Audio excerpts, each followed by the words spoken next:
Hey everybody, welcome back to EMS or Empower Melbourne Shuffle. My name is Gribbs. Thanks for checking this video out or stopping by the channel to see what it's all about. Today in this video, I'm going to be continuing on with the Series 6, which is health, wellness, physical fitness for your body. And we're going to be going over controversial, potentially harmful foods and additives that they put in our food over here in the USA. So if that is something that interests you and you want to make better lifestyle health choices for food, because a lot of what you put in your body not only affects like your physical appearance, but it does affect your how you feel as well, then check out the rest of this video, and I'll also drop some information below at the end of the video in the description that you can check out and do your own research as well, which I always highly advocate. And I am a professional.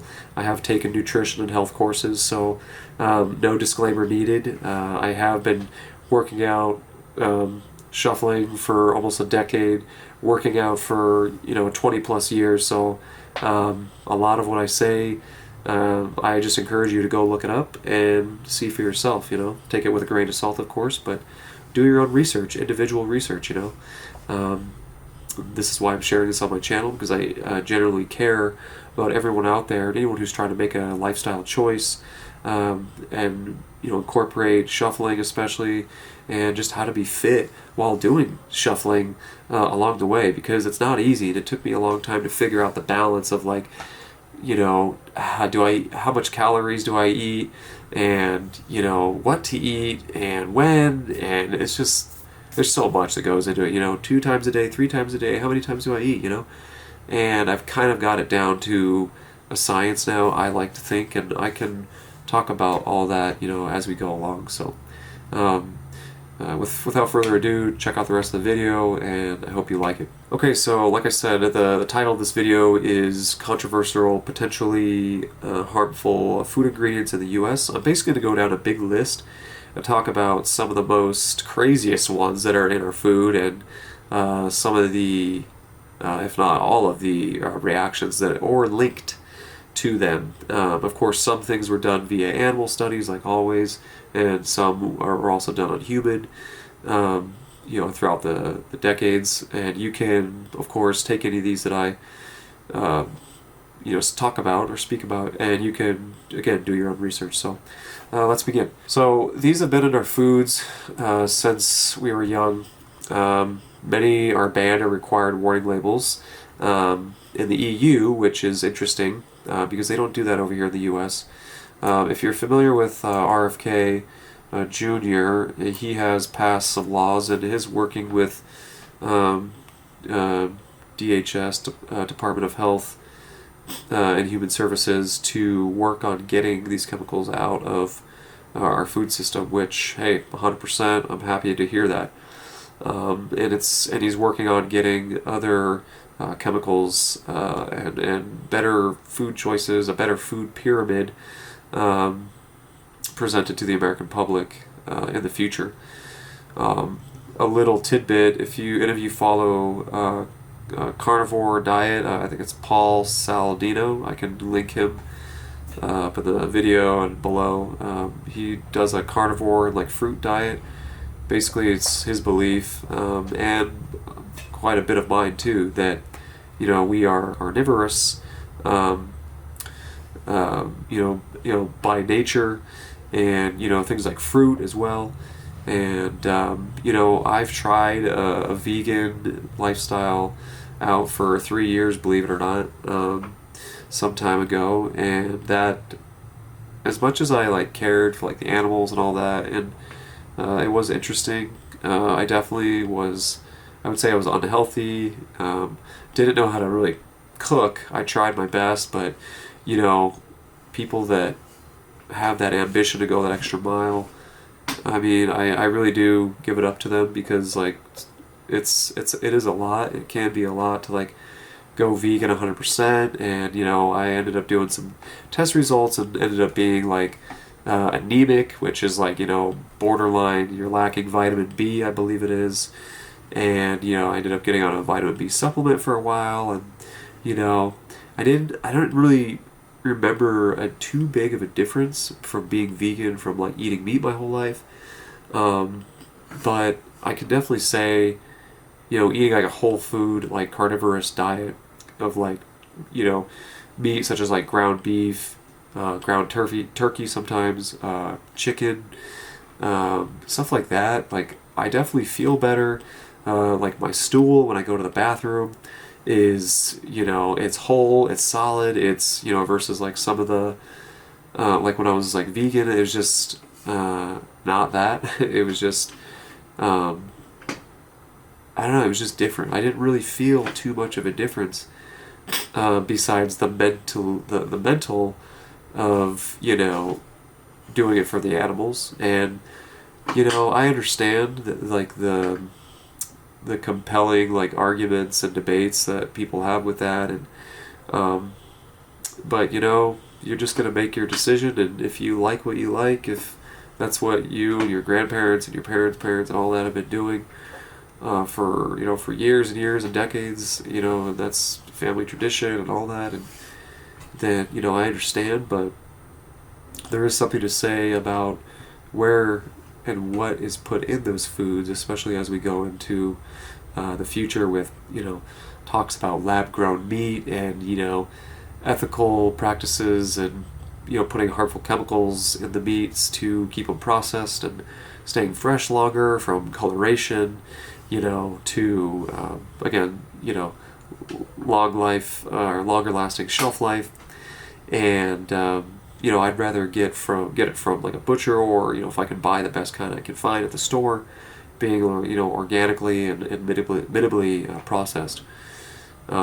So that being said, not to go down too much of the vegan road, I tried it for 3 years, and if you're doing it now, and feel free to comment below, like how long have you been doing it, or if you're a meat eater, how long have you been doing it, and what do you find the benefits of it? Do you feel any benefit to do it? Do you feel better when you eat meat versus not eating meat? I'm just curious about that all the time, because I did it for 3 years. I didn't touch meat once, and I don't know. One day I was just like, I'm gonna go back to eating meat, and that was my choice. So I think it's good to try things. Whether it be you may think it's a fad, or for a sustainable reason, or the effects that it has on animals, or for the animals, and I get it. I definitely get that, and those thoughts have all crossed my mind. Believe me, they've all run across at one point in time, and I definitely do care, but do I care enough to not let it get the best of me, like sort of like starve myself? I mean, I guess I don't, but I will say, I've read a lot of things how, people say that we've been trained to eat, 3 times, 4 times a day, kind of like a prison schedule, when, back in the day, or, people would sometimes usually only eat, twice a day or once a day, and maybe you'll call that intermittent fasting or not, but I definitely feel like with all the like misconceptions out there, and whether it's right or wrong information, I think that you just need to make the best well-informed decision for you, and that's just the way it is. And this is why I want to talk about all these chemicals and things that they put in our food, because I just feel like I'm, someone needs to sound the alarm on this, because like I have family members that are in their 50s and 60s, and I'll be like, why are you cooking and eating with, unbleached or enriched bleached flour, like stuff that causes, like bloated, and can cause like inflammation and stuff like that, which from those kinds of chemicals and food ingredients do exactly that, and can lead to a list of other things too, gut health, leaky gut, all kinds of things. So without further ado, let's let's move on here. So the first thing that comes up that's in my notes is food dyes and colorants. Stay away from these. Red 40 or Allura Red, linked to hyperactivity in children. Yellow 5, behavioral effects, allergic reactions. Yellow 6, possible carcinogenic byproducts. Blue 1 and blue 2, neurological concerns in animal studies. Green 3, banned in cosmetics but still allowed in food. Shocker there. Carbocolor class 3 and 4 can contain 4-MEI, potential carcinogen. FYI, if I didn't mention this already, Europe requires warning labels. The US largely does not. So, when I was a kid, I used to drink a lot of Mountain Dew and a lot of soda because my parents, bless their soul, we used to run a ice cream business on the weekends, and we would sell ice cream out of our custom-made trailer that my dad had behind his hot rod that we would tow. And it had a custom jukebox in the back which would play old 50s and 60s music as well. It was literally the time of my young, adolescent, childhood years. And, I honestly think that's where I got my, sense of, music from, maybe even my sense of rhythm, and just taste in oldies music, because I am, an old soul myself. But I used to also drink a lot of Mountain Dew. And Mountain Dew, I believe, definitely had some Yellow 5 or some of those chemicals in it. And definitely had hyperactivity as a kid, whether it be ADHD or ADD is definitely undiagnosed. I definitely do find myself at times being, distracted or even a little hyperactive, and sometimes I think that's just my insane amount of energy that I have even at 34. But I definitely think that contributed to that when I was a kid. And although Mountain Dew, when I was a kid, did taste so good, it was, it wasn't good for you. All the sugar in it too, and it became, addicting as a kid too. And my parents, thank God, they knew when I was drinking it, and when I wasn't, they would cut me off and be like, all right, 1 a day or 2 a day, which even 2 a day is too much. So, this is going to be pretty in-depth, I can already tell, but, I promise you, if you stick around to the end, if you even want to take notes, or record it with your phone or device or anything, or you can always come back later, this will be very beneficial for you, because like I said at the beginning, if you don't know, you don't know. And if you don't know everything that I'm reading you, how will you ever know to cut all this out if no one has ever taken the time to help you? Someone helped me a long time ago. As I say this, I get goosebumps on my arm because I had really bad acne, and my buddy at work was so kind enough to stop me and say, hey, let me help you, and that's what I want to do with this channel and this information. And another thing, to those wondering, with the acne, another big thing for me was I found out that I believe, I'm 85 to 90% sure that I had a dairy intolerance, I guess you would call it. Once I stopped getting rid of, processed milk, which, it's interesting how milk itself being banned is another huge topic, raw, milk, because they say of the bacteria and all that, which I think is kind of ridiculous. It's actually sold in Sprouts local stores here in Arizona, by the way, if anyone's curious, but it always sells out so fast, which is kind of interesting. So what does that tell you, But moving forward, once I cut out processed milk, 2%, not the A2, A1, or the however that is, it took about from 2021 to about 2022, maybe. Yeah, it took up, I would say, maybe a good year and a half to 2 years it took for my acne to clear up, and kind of for me to wake up and realize that oh wow, I shouldn't be eating these processed foods, I shouldn't be drinking, processed milk like this, because guess what? Everybody's body is different, and when I drink milk, I think it tends to kind of make you form a lot of mucus, and it definitely did that for me, and I think it does for a lot of people. But it just, it made my stool, like when I went to the bathroom, like milk and cheese, always stopped up and just not good, So I noticed real quick that once I cut milk out and I went cold turkey on that, which is hard to do because there's milk in almost everything. I was like, wow, I can't believe it. And I was okay, I was okay without eating cereal. I was okay without, putting, having, cold milk in my cereal and, certain things like that. But you know what? It's one thing that I was willing to cut out to have, clear, smooth skin again. And guess what? That was definitely one of the culprits, in my opinion, from the research and from physically cutting things out, going cold turkey, reintroducing things, and then just kind of seeing what works for me. And that's what you guys have to do also. Because we're all different. We're all different. We all, can eat certain things that doesn't agree with the other. Or some people might be straight up allergic, So things to consider. So moving on. Flavor enhancers and taste modifiers. Probably the number one being MSG. MSG, monosodium glutamate, can cause headaches, flushing, in sensitive individuals.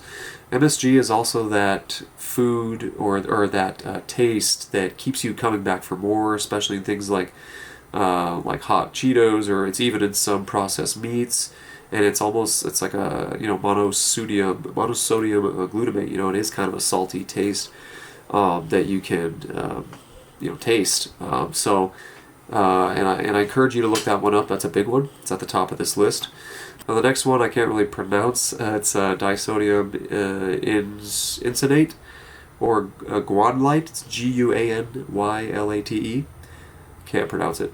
Often paired with MSG, it amplifies excitatory effects. Next one, autolyzed yeast extract, hidden sources of MSG. Again, MSG is the big one. Hydrolyzed vegetable protein, or HVP, free glutamates. Natural flavors is another big one. Last one on this list, legally vague. Legally vague? Why does it have to be legally vague, Can hide solvents and preservatives. The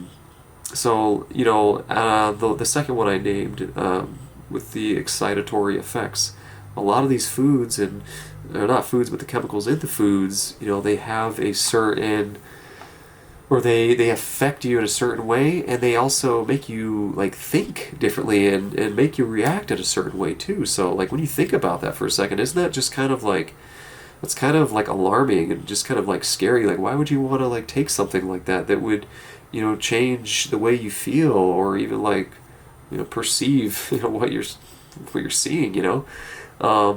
It's crazy, but they get away with putting this stuff in our food, and I, for one, am not okay with that. So, moving on. Emulsifiers, thickeners, and stabilizers. These are basically when you hear, a thickener, right? It thickens the fluid or the liquid that you're consuming, right? And some of these are linked to, gut microbiome disruption. And we'll talk about that too after this list. So some that you may have seen, some of the most notable are guar gum. Again, causes bloating, gut irritation in high amounts. Xanthan gum, I see this one all the time. Bloating, gut irritation, gut permeability concerns. Carrageenan, this is another big one I see in almond milks and stuff like that. Stay away from the almond milks, guys. If it doesn't have just almonds in it, you're better off making your own at home. Inflammatory effects in animals and lab studies with that one. This is a big one I've been seeing pop up lately, polysorbate 80. Polysorbate 80. Alters gut bacteria. Alters. Why are we altering? Let's leave things alone, right? Intestinal inflammation. This next one, see if I can pronounce it. Carboxymethylcellulose, or CMC, linked to metabolic changes in studies. Metabolic changes? What are we doing, Soy lecithin, I see this a lot too, often GMO. GMO stands for genetically modified organisms. which these come from like being sprayed, from like bug sprays and stuff like that on farms, and other chemicals as well, solvent extracted. And then this last one is date M, associated with heart inflammation in animal studies. That one I haven't seen, maybe once in a very blue moon, but again, everything I'm listing here, I encourage you to do your research, and I'll definitely be dropping these below. The gut microbiome is so important. As they say, it lines, your gut. It's that microbiome protection. So basically, if this gets like eaten away, as they say, over time, or they say you can get things like leaky gut syndrome. So you want to do your best to like drink water, water with lemon in it, or water with like sea salt, because you want to like be constantly flushing out your system, and obviously only putting good things in your body, such as a whole food, carnivorous diet. Fruits, veggies, things that grow and come from Mother Earth, not things that are made in a lab or made in a factory. Okay, so and they also say it starts in the gut. The gut kind of has a mind of its own, and they also say like the brain of the mind is the gut, because when you put food in your gut, and I'm getting goosebumps as I say this, it is what you put in here affects your brain, because you're changing, the what's going on down here, and it's causing you to, like think and act differently and feel depressed or excited or, calm or mood swings, etc. So this is why I I urged people, read your labels. Read your labels. Okay. Next thing we have is preservatives and antimicrobials. So sodium nitrate / nitrate are forms of carcinogenic nitrosamines. This one, some of these I'll explain to the best of my ability and where I've seen it. Some of them, I know what to look for, and I know if I see a big long word, I just know to stay away from it or avoid it. And you can always whip out your phone and just GPT it or Google, whatever, Gemini, Grok, etc. But with sodium nitrates, these are in a lot of meats. They're in a lot of bacon packages and stuff like that, pork. And I will say it is safe to consume from what I've looked up, but if you don't cook it at super high temperatures. So, figure out a way that's easy to cook bacon and stuff like that, that's not going to like burn it and then like cause those like nitrates to, like change like chemically, and then, basically when you eat them, it can cause, cancerous chronic effects, long term. So, and again, it says forms of carcinogenic nitrosamines or samines, so I definitely am not a big bacon or pork eater, because as they say, at least in the United States, pigs are like what they call bottom feeders, and they pretty much feed them anything, which just sounds pretty disgusting. And there's been known to, be parasites and all kinds of disgusting things in pork, so I'm not a huge pork eater anymore. And to each their own, but do your research on that and see what you come up with as well. Next one on this list is BHA, or butylated hydroxyisol, possible carcinogen.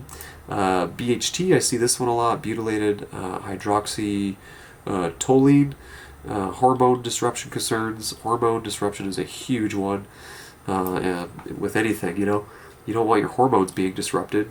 It's going to throw you off balance, cause you to have different perceptions,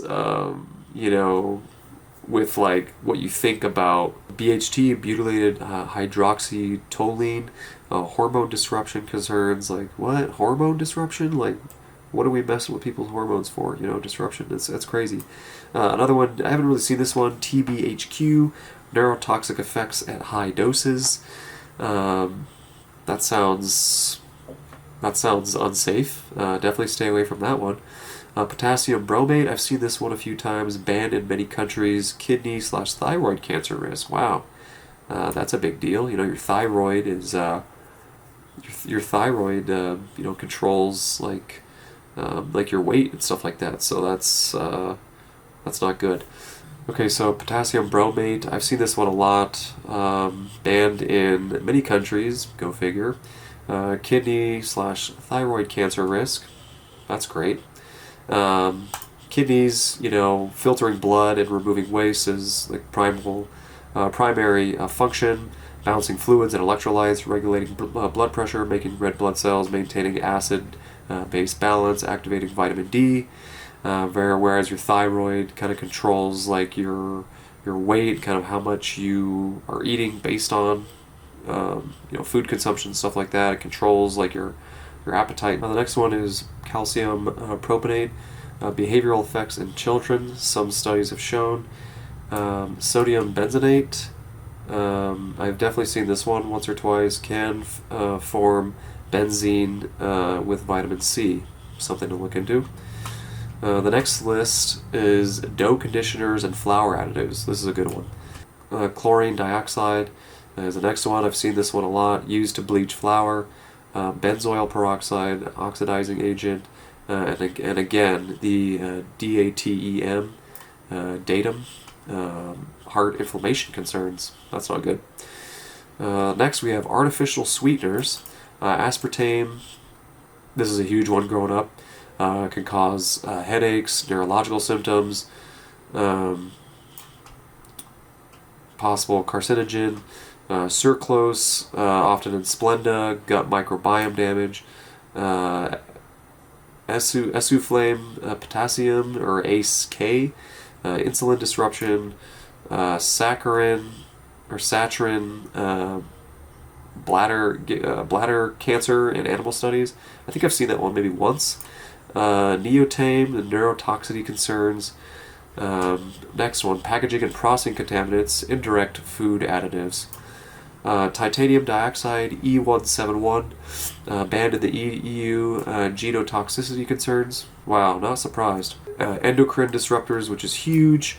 BPA/BPF, BPA-free replacements, similar risks. Phthalates, again, more hormone disruption. PFAS, forever chemicals, as we've all known what that is by now, I think. Biocumulative and cancer risk.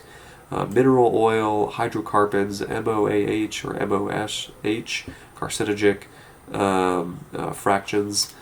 So plastics are a huge one, and that's like one of my specialties, I think, because from I want to say 2014 and on, I've been using nothing but glassware to, I'll cook my meals in good cookware. Also, by the way, not non-stick, cheap quality pans that chip and have, plastic paint chipped into your food. Like, no thanks, But I've prided myself on, getting good cookware, even good wooden utensils, a good wooden cutting board as well, because there's PFAs and plastics in your,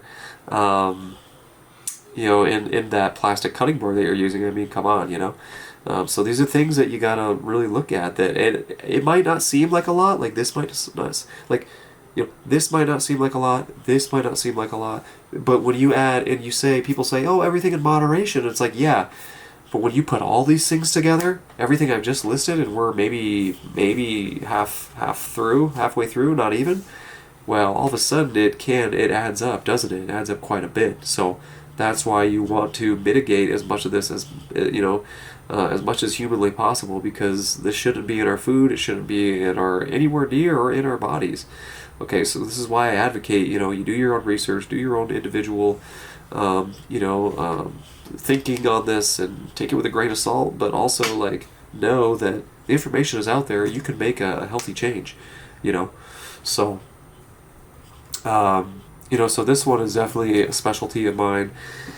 And I say that because, probably one of the first choices or changes that I made was getting rid of plastic containers back in 2000 and like late 2013, 2014, and going for glass cookware, no longer cooking in the microwave if you don't have to, getting used to reheating the food, on the on the stove, I should say, if you can, or at least putting it in a better protective dish so that if it is in the microwave, it's not going to supposedly get zapped of its nutrients.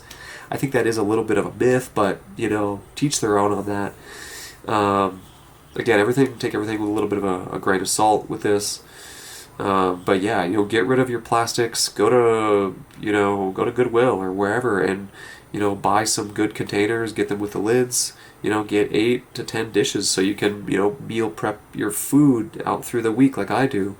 And if it has like a plastic lid, that's okay. Just make sure it doesn't touch it when it's hot, or wait till the food cools down, then put the lid on top. You'll be okay.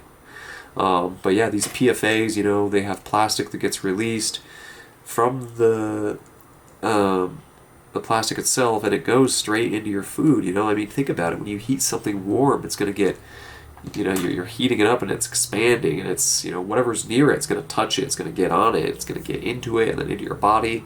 And some of these chemicals, they say, they tend to stick around. But there is a lot of new research and science out there that I've been reading that, hitting the sauna for at least 20 minutes max will help detox and get rid of and flush out a lot of these microplastics, as they're called, from your system. And I mean, have you ever eaten a lot of bad junk food and you smelled like, let's say, potato chips? That's because you're sweating out like you're sweating out the chemicals and the potato smell of the chip through your pores. It's a thing. Why do you think when you sweat, why do you think you smell? Because it's coming out through some of the biggest, your sweat glands. So what you put into your body, expect to get out, to get that right back in the same shape or form, or maybe in a different form, of course, being like with the sweat from like potato chips, for example. Next we're gonna, so cut out, stop using plastics, go buy yourself some glass cookware. Also get wooden utensils, get rid of the plastic cutting boards if you can. As well as anything else, buy good soaps, good deodorants, get aluminum free if you can, stop using, bad shampoos and stuff like that too. A lot of that stuff is garbage. Try and look for a good, ethically, sourced, shampoo, conditioner, and soap online, or you can go to your local Sprouts, and I think they do have pretty good soaps there at least. Make sure it's antibacterial too. Don't just get a soap that is like coconut flavor. It needs to be antibacterial, so you're actually washing any kind of like germs and stuff like that off that you may have contracted or came in contact with during the day. You don't want to bring this stuff home. So make sure when you shower, wash your body thoroughly under your pits, behind your ears, wash your face, your hands, all your body parts and stuff like that. So, take care of your body. The next thing, processing aids and industrial residues. So, hexane is a solvent used in seed oil extraction, and we'll get to that one in a second as well. Ammonium hydroxide, pink slime processing. That's a big one. I remember seeing that a couple times. Sulfur dioxide. This could be an asthma trigger. Propylene glycol. I've seen this one quite a bit. Antifreeze cousin. It's a lower grade. I mean, honestly, even if it's a lower grade cousin, I don't want it anywhere near or around my body. Next, aluminum compounds. It causes neurotoxicity concerns. We've all heard of lead and lead poisoning. That's a big thing back in, I think, like the late 70s and 80s, and having to do with like paint, lead in paint, and causing headaches and neurotoxicity concerns and stuff like that. So anything that has aluminum in it, don't put it in your body. Get rid of it. Next, highly refined and structural ingredients. This is a good one. High fructose corn syrup, HFCS, metabolic disease link. That doesn't sound good. Modified food starch, often GMO. Textured vegetable protein, TVP. Hexane pros soy. Isolated soy protein is endocrine concerns. Seed oils, corn, soybean, canola. These cause oxidation and inflammation. Debate. Now it says debate at the end there, but that's a load of BS. And I actually have seed oils written here. I don't know if you can see that. Basically, it says seed oils, stay away. And, you know, I want to say something, you know, back in the, I feel like the 50s, 60s, and, you know, maybe early 70s, you saw a lot of people on the bed, or on the beaches and stuff like that, and a lot of them were in shape, a lot of them were, you know, not overweight like many of the people in America today are. And, you know, I just want to say, like, if you're struggling, first of all, thanks for finding this channel and this page, because this will help you. But, you know, things you need to stay away from. Seed oils, first of all, are not good for you. They are cancer causing. They can be inflammatory, causing, you know, a list of different health issues. And it's a lot of byproduct left over from that they make in these factories that are put into oils such as, you know, canola oil, rapeseed, what else, you know, there's a whole list, and I'll put them, soybean oil was another one. I'll put these down below. Okay, the good seed oils and butters, like, you know, ghee, Ghee. You got olive oil is a good one. You know, like real margarine, real butter. You know, real churned butter. That's what they used to eat back in the day, and now today they just sell slop. You know, so seed oils are one of the number one causes of that, what they call the fupa, or that lower belly, lower to midsection that you get, kind of like that gut, you know. And I promise you, no matter how long they say it takes to get seed oils out, I've seen 2 to 4 years.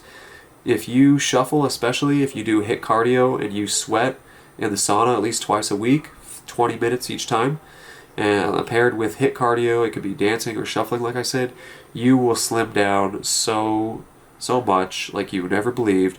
And you just have to activate, get those sweat pores going. You have to sweat this stuff out. You know, it smells gross. You know, you shouldn't smell like that, you know, necessarily. But it's because you've been racking up and eating all this junk food and disgusting seed oils and stuff like that. You know, fast food. You know, it's just, it shouldn't be allowed. It should be a crime, honestly. And I think hopefully Department of Human Health Services and, you know, are working on getting rid of these as well, as I mentioned earlier with the food dyes, because it just doesn't belong in our food at all. You know, it's like, why are you putting this in our food? You know, and a lot of it is it makes the food last longer via it's processed, right? McDonald's cheeseburger, you know, they put one in a box for a year, opened it, and a year later it still looked the same. What does that tell you, people? You got to use your own discernment. You got to use your own critical and logical thinking. Like, if this is processed and it's going to stay on my shelf forever, what is it doing inside of my body? Is my body even able to process it? Probably not, or not as easy. But the thing about the human body and all the organs and all their, you know, bodily functions, it is amazing. It can do many incredulous, you know, tasks that, you know, we can't even fathom, you know. So treat your body with respect, and it will take you a long way, you know. It will keep you alive, you know. Next, we have ingredients banned or restricted elsewhere but allowed in the U.S. So we have titanium dioxide. This is a bad one. You see this in a lot of salts and seasonings. Stay away from it. Anything that has, you know, titanium or aluminum, stay away from it. Potassium bromate, EU, banned in the UK and Japan, but guess what? Not in the good old USA. Azodicarbonamide, EU in Australia, not banned there. RBGH slash RBGH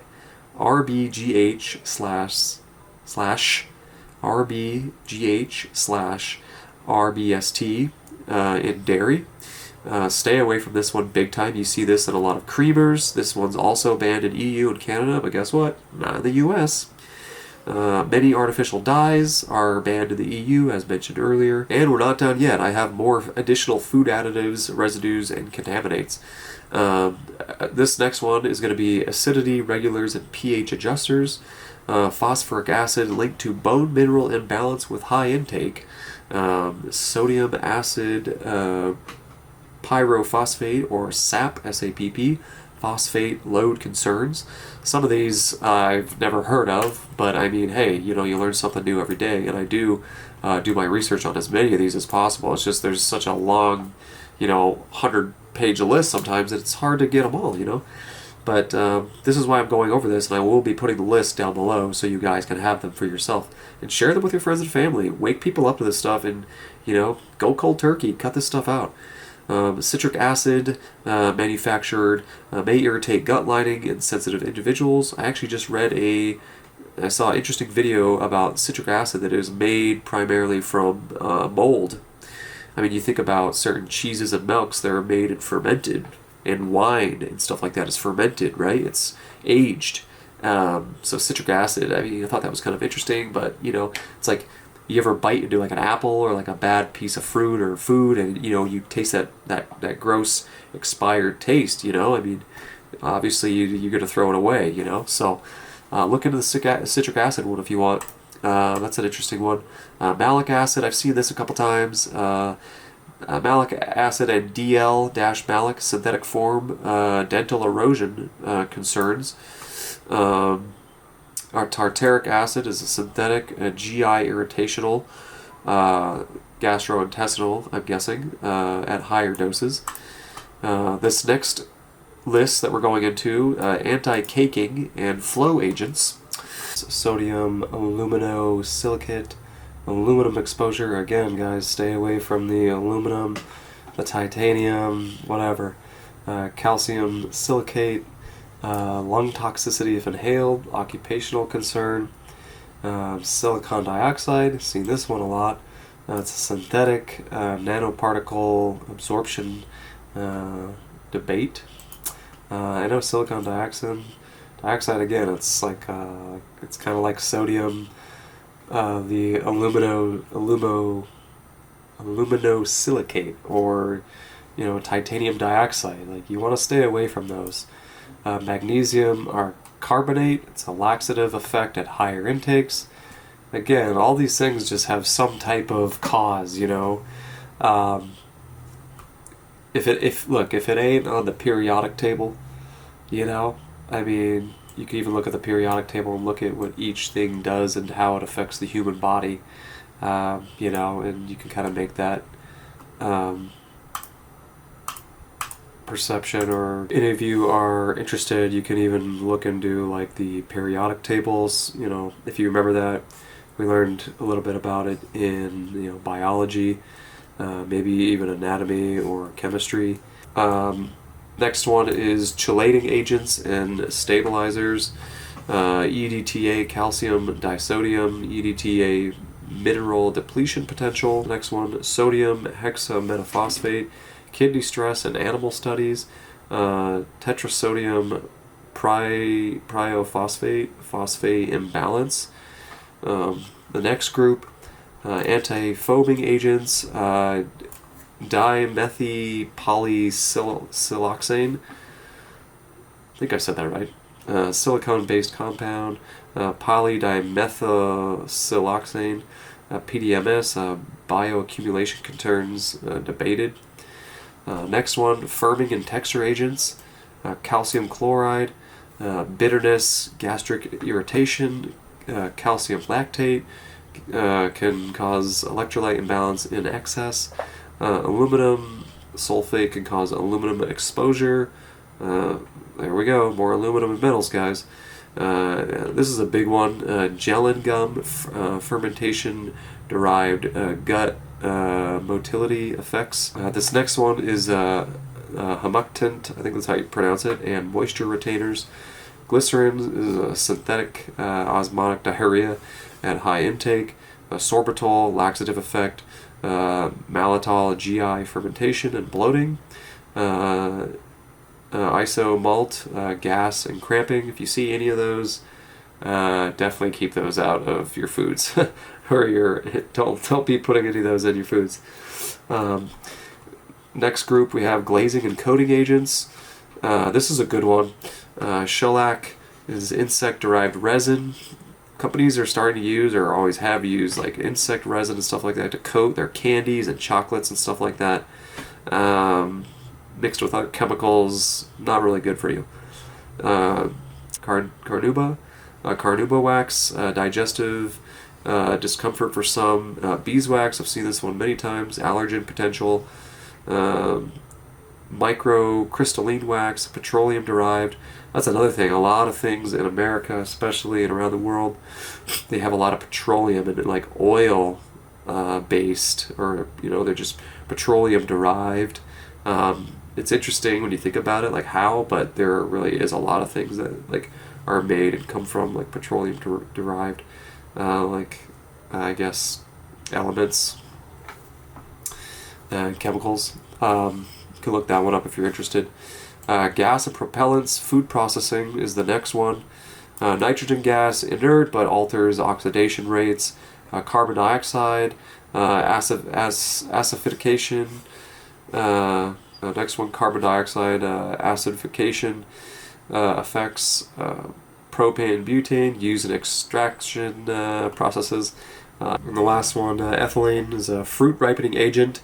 I didn't know they actually have that, but apparently they can make fruit ripen faster, it sounds like.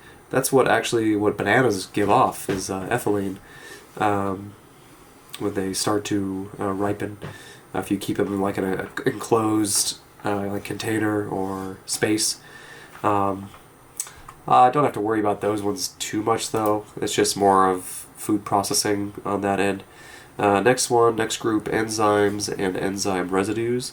Microbial transglutaminase, or meat glue. This kind of reminds me of the pink meat, or the pink slime that the ammonium that we talked about earlier. Meat glue, it just sounds disgusting. They really do this to help the meat like stick together, like we're talking like low budget processed meats. Again, I've never been a big advocate of Walmart. No offense to Walmart, but get your foods from a butcher if you can, or I get a lot of my stuff from Sprouts. Make sure it says on it. I know sometimes even people can be skeptical of the sticker, but hey, get your stuff at a reputable place that you can trust. Look for that organic, grass-fed. That's what you want. And even then, that can be a little questionable. But you know what? The deeper you go, the more work you want to do to ethically source your meat, your eggs, stuff like that. I mean, that's up to you. You can always map GPT it, or you can map it out and see where there are locally or rurally near you, or in your state, city, town, etc. Okay. This next one is amylasis. It's a fungal allergen potential is the cause. Protesis, mucosal irritation in some individuals, and lipasus is it gives off immune response concerns. I've never seen any of those per se, but I have heard of like the meat glue. And usually when they say like enzymes, they're not going to really list these anyways, because they make the packaging and all the information on the back as easy to read as possible. So you're not going to see meat glue. You're not going to see what type of enzymes and stuff like that. But these are it. The next group we have is antibiotic and veterinary drug residues. Lonophores, livestock feed additives. Next one, sulfonamides, antimicrobial resistance concern, is apparently what these give off. Tetracycline residues, that one doesn't give anything. Then the last one is macrolide residues as well. Again, I don't think these you have to necessarily worry about being in the food too much, but I mean, it says antibiotic and veterinary drug residues. So, veterinary, the vet, that's like for animals, so it probably has to do with things that they give the animals, I'm guessing, on a kind of like processed food scale, state of mind. So,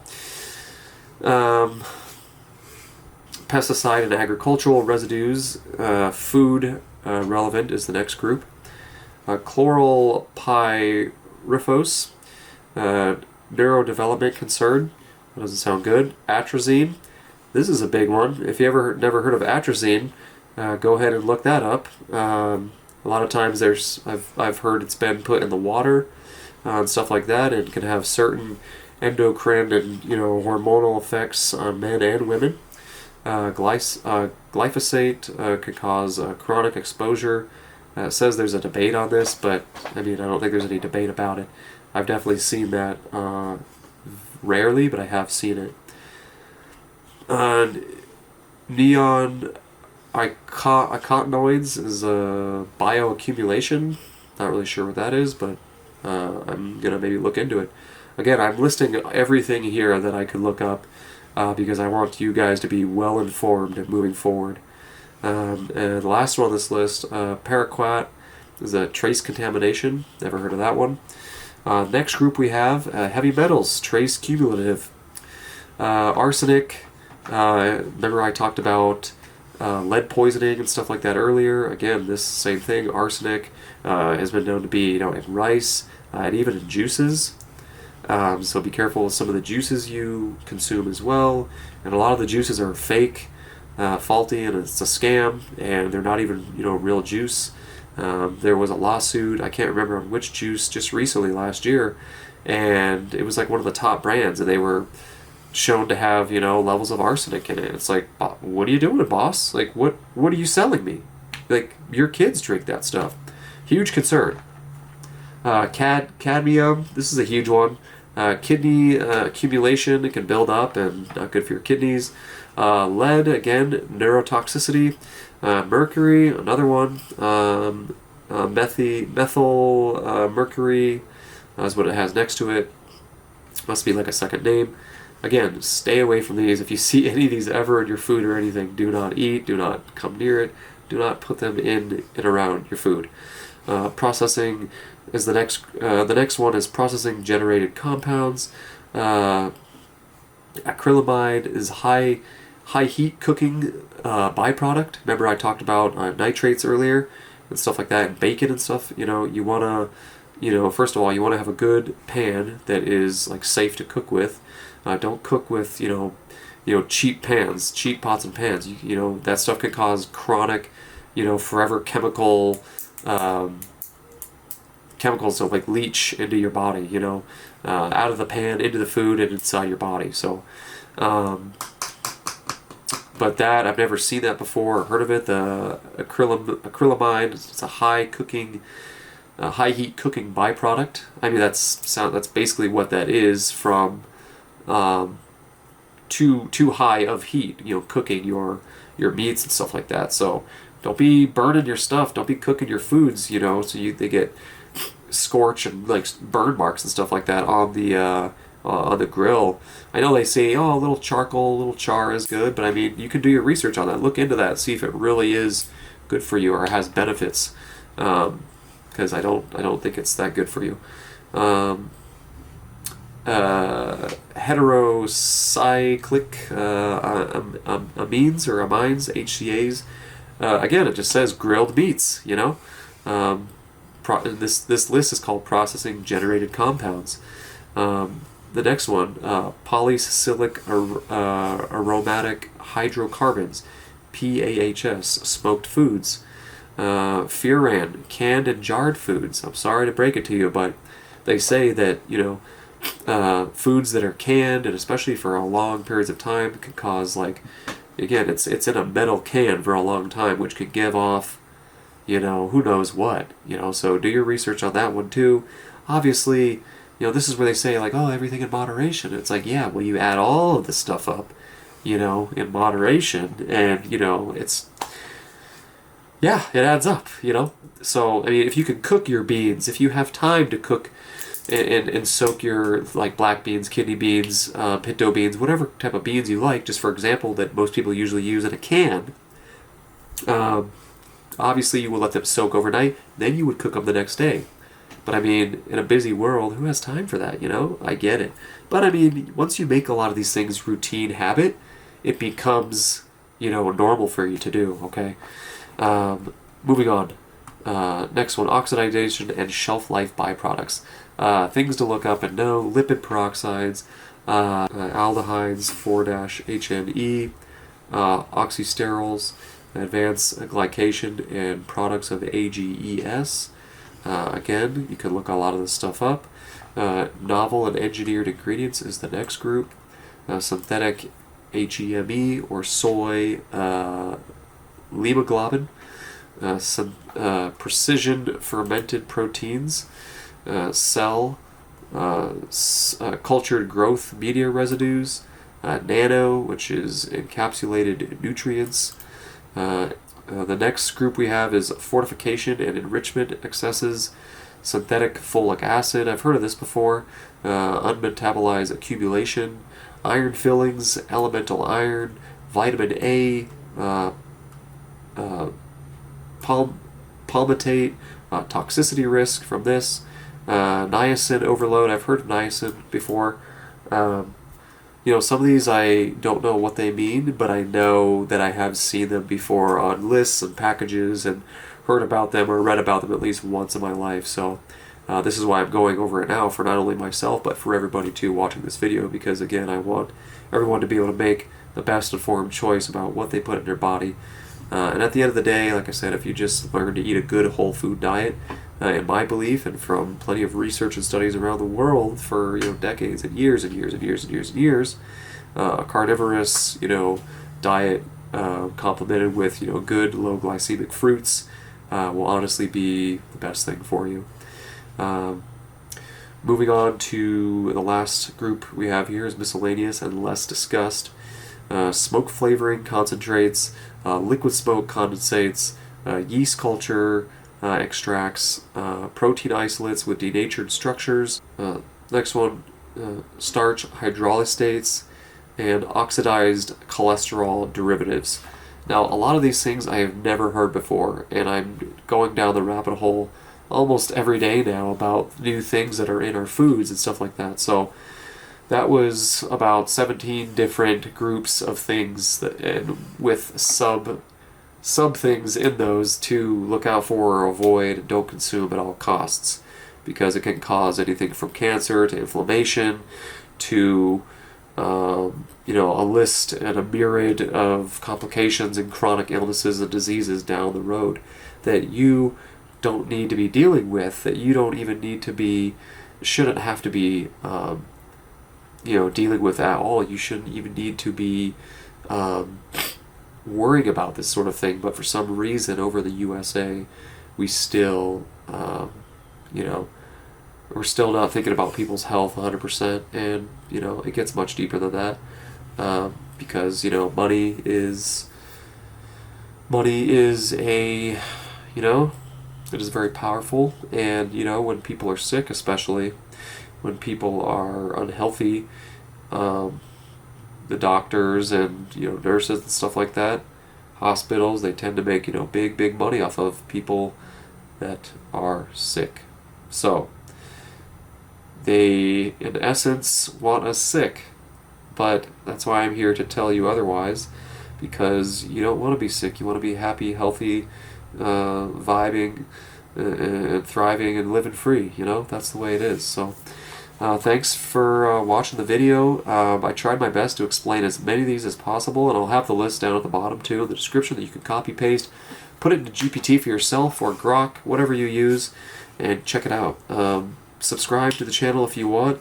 Let me know if this helped you. Let me know what things that you avoid in your foods, and tell me some things that maybe I missed to avoid in my foods as well.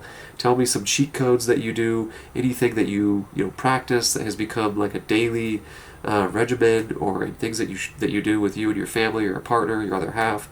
And yeah, I'll see you next time, guys. All right, later.